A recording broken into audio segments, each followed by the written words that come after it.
sebenarnya politisasi syariat Islam ini terjadi karena hampir semua agama gagal untuk menunaikan kewajiban sosialnya kepada masyarakat, yaitu pendidikan dan kesehatan dan pekerjaan yang baik.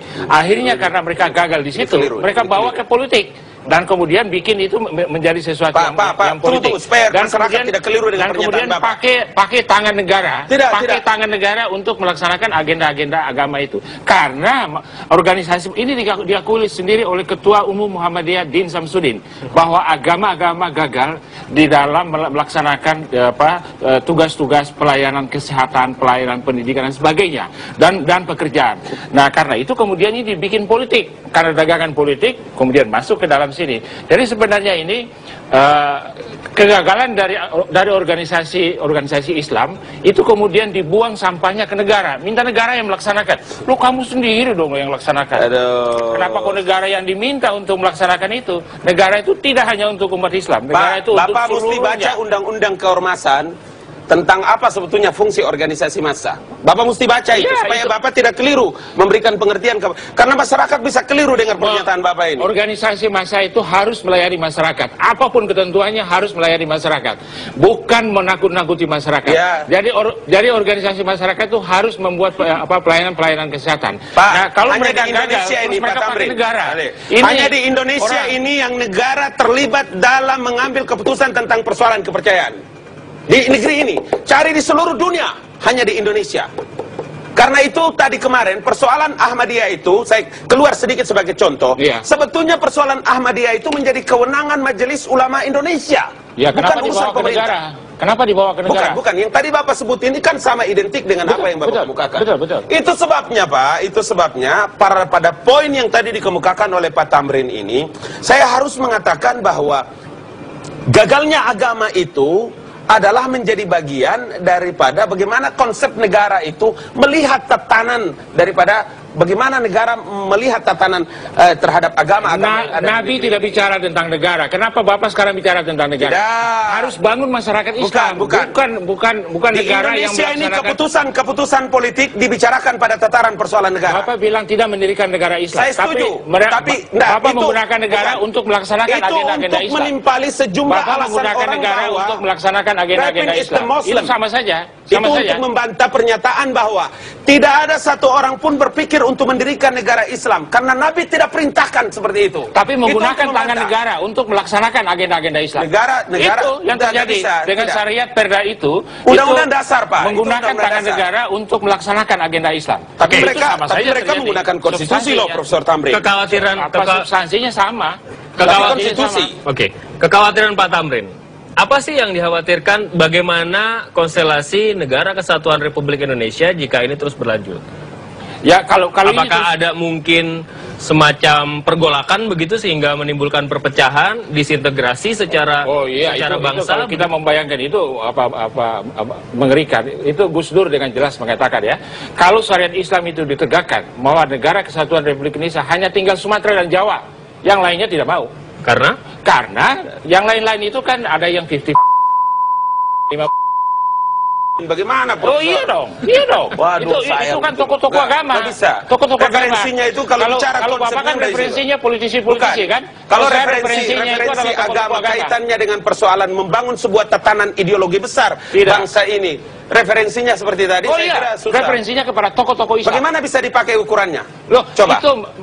Referendum apa yang Bapak katakan? Apakah Bapak tidak percaya terhadap sebuah tatanan sosial yang dipakai dengan sebuah konstitusi tentang pilkada? Saya tunjukkan. Itu kalau kita lihat di tidak pada tataran kasuistis. Tidak. Kalau kita lihat pada distribusi agama-agama di Indonesia itu mulai dari Sabang sampai ke bawah sampai ke Jawa, itu Jawa dan Sumatera itu memang mayoritas Islam. Hanya ada kantong-kantong Kristen Protestan, misalnya di Sumatera Utara sedikit, kemudian di Jawa sedikit. Nah, kemudian masuk Kalimantan, itu 50-50. Malah orang Dayak itu lebih banyak orang Islam daripada orang Protestan. Tapi orang yang bukan Islam juga kurang lebih cukup banyak. Tapi itu 80%, 20% kurang lebih. Intinya, Pak, saya tunggu inti Bapak. Bapak bilang inti cepat. Ya, tunggu dulu. Sabar. Ini begini. Oh ya, jangan begitu. Tidak. Jangan lanjutkan. Oke, ya. Tidak boleh. Ditarik itu. Pernyataan. Cabut dulu itu. Saudara jangan bilang karena menyudutkan saya. Saya tidak karena setuju dengan tidak, saya tidak cabut. Karena Bapak menyudutkan saya mengatakan tidak begitu. bisa. Saya juga bilang Anda bisa. profesor. Oh, saudara juga begitu. Sebentar. Bapak. Tidak. Saya jamin di sini di cover story tidak ada penistaan. Ucapan yang disampaikan oleh Prof. Tamrin seharusnya tidak disampaikan begitu. Tapi kita lanjutkan lagi lah. Saya lanjutkan. Apa yang mau disampaikan? Yang saya mau sampaikan itu adalah bahwa sebenarnya distribusi agama-agama di Indonesia itu begitu. Yang mayoritas Islam itu hanya Sumatera dan Jawa. Kemudian kita masuk Kalimantan, kurang lebih 80-20. Kita masuk Sulawesi, itu 50-50 dengan kantong-kantong juga. Seluruh Sulawesi Selatan kurang lebih itu adalah Muslim. Kemudian di situ ada Toraja. Kemudian kita pergi ke Sulawesi Utara. Di situ mayoritas adalah Protestan, ada Gorontalo situ sedikit. Jadi kurang lebih 50-50. Jadi saya mau bilang bahwa pemberlakuan syariat Islam dalam suatu lingkungan hanya mungkin dalam suatu lingkungan yang homogen, yaitu Sumatera dan Jawa.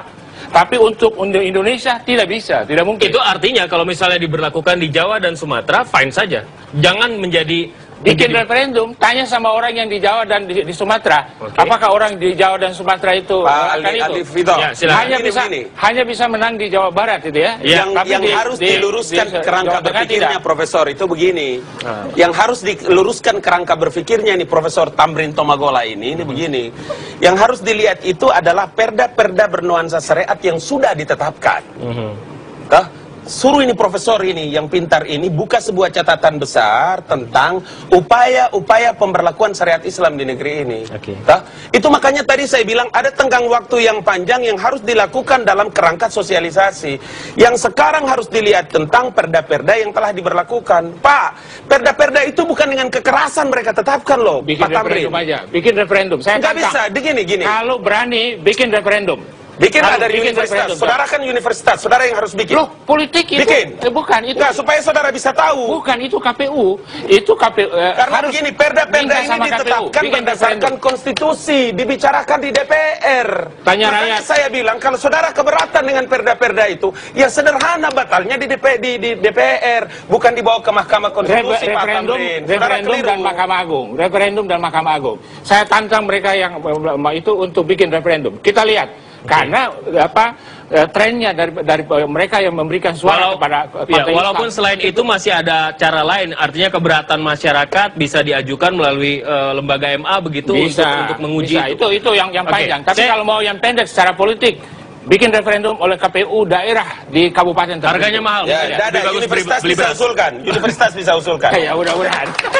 Oke, apapun itu boleh panas dialog ini, tapi yang jelas keputusannya tetap kepada Anda karena Cover Story hanya menawarkan wacana. Ya, terima kasih Cover Story, TV One. Andalah yang menentukan benar dan yang salah. Terima kasih Bung Ali, Pak Tamrin. Terima kasih. Mudah-mudahan kapan-kapan kita bisa ngobrol lagi. Amin. Dan setelah ini kita dengarkan band dan kita ngopi bareng-bareng ngobrol. Atau gimana? Terima kasih. Sampai di sini Cover Story. Sampai jumpa.